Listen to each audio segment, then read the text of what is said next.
Hey, everybody. So, I want to talk about one very specific example of what my dad, John, was like. Um, he actually is pretty delusional, and he very much wants to be martyred for Jehovah. Or if he can't be martyred, for one of his children to be martyred, would put him in um, a very high standing with Jehovah. He used to say Abraham was the only man in the Bible that was ever called God's friend, and he believed that he was an example of Abraham, that he was God's friend. So to give you an example of just things that we would have to go through. So here I am, a little girl. I would have been, I think, 11 or 12. And we're out door to door. And we knock on a home. And the woman answered the door screaming at us to get off her property. And she let her Doberman pincer out, and it attacked me. Now, I woke up in the back of Sister Ann Separovich's car. That was the closest car to where they could carry me to. Obviously, I went into shock and I passed out. Rather than take me home, Dad, when I woke up, I had a couple of bites on me, but they weren't bad because the woman did call the dog off. Dad, in front of everyone, said, Jehovah is so proud of you. He is so proud of you for being attacked by that dog. You've done so good. And it doesn't matter if you die because you'll be resurrected. And he said, now get out of that car and go do that house up there. I was a little girl. And on that house, the house he chose for me to do was a big tall fence with a beware of the dog sign. I was shaking so uncontrollably and crying, not wanting to go in, and Dad saying, go in. He goes, Jehovah is with you. You will be resurrected. It doesn't matter. I literally urinated myself. I peed my pants, and they had to take me home. That's just sort of his mentality.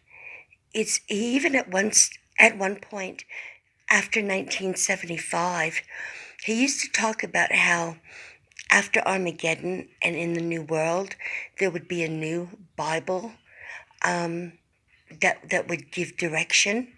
And he actually thought that there may be a Bible book named after him because of his incredible devotion. I mean, mind you, he paid prostitutes for sex. He beat his child into unconsciousness every other day. He was an inflictor of family violence. He raped his wife. But oh yeah, he's Jehovah's friend. Yeah.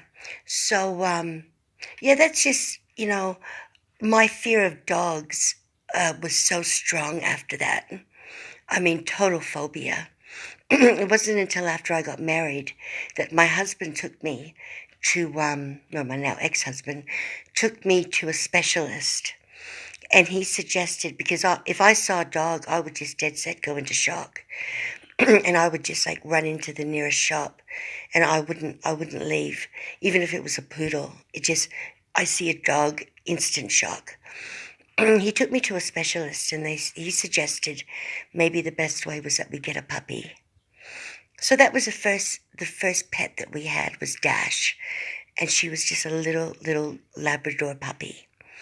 And that's how I was able to overcome my fear of dogs.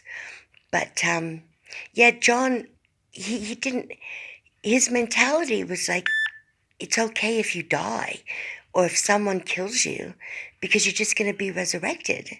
It was like he would put us in danger just to see because he would get so much praise.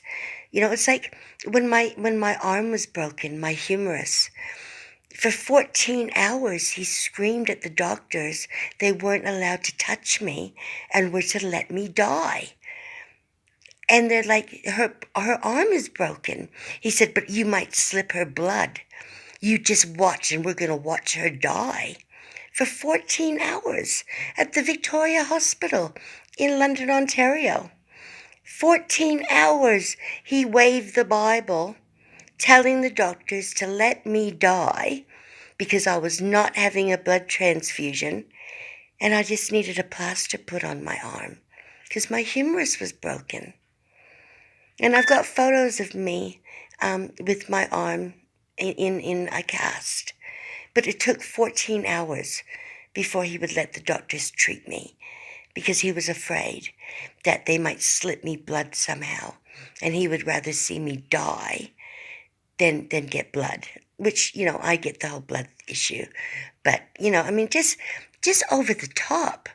I remember the last time I saw them, I hadn't seen them for years.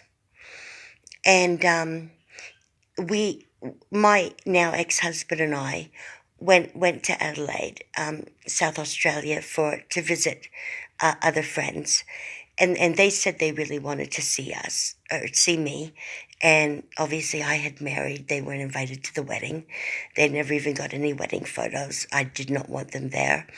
And this was the very last time that I ever saw them. So this would have been, I think must have been 93. We said we would take them out for dinner. I didn't want to, I wanted to be in a public place. I didn't want to be around them. So we agreed on a restaurant. And Steve and I said that we would pay for dinner. So we went to the Glenelg Revolving Restaurant. And they come out, and it's a nice, beautiful restaurant. They give us all menus. Now, after my brother and I had left home, or their son and me had left, he left after me because he got married, something happened between John and Raylene. And he swore he wouldn't drink anymore. And he actually made a public oath in front of the congregation that he would never touch alcohol ever again.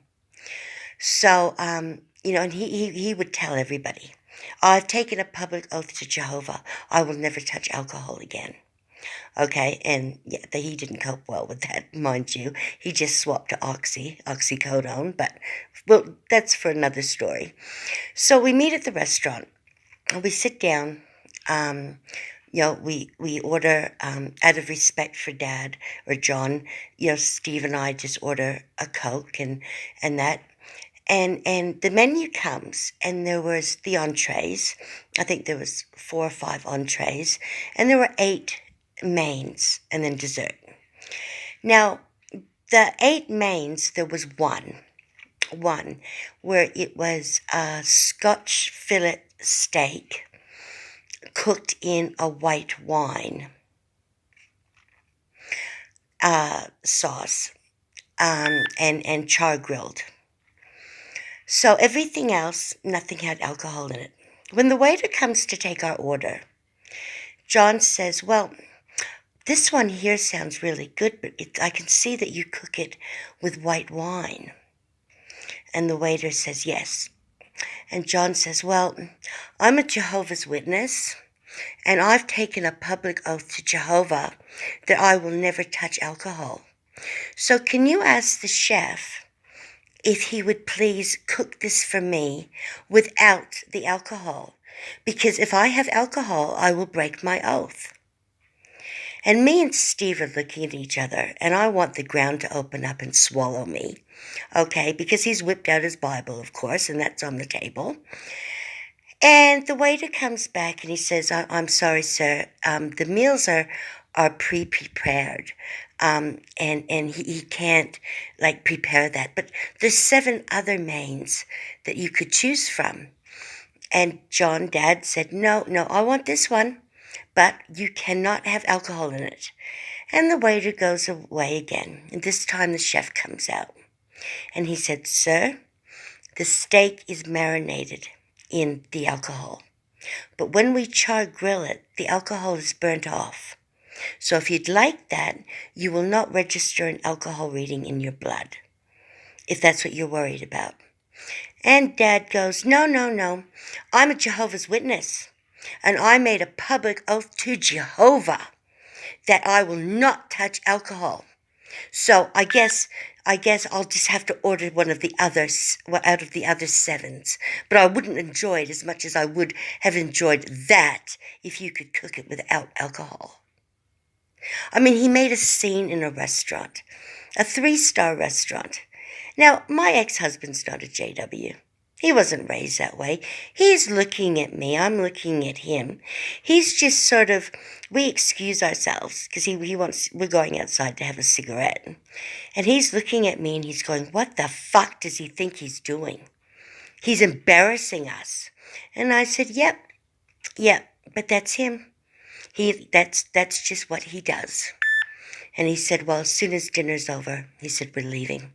He said, we'll pay the tab, they can stay. He said, we eat and we go. He goes, your dad's a fucking moron. And I went, yeah. And we were just humiliated in the restaurant because of the one dish that had alcohol that he had to make a scene over. That is my dad, John.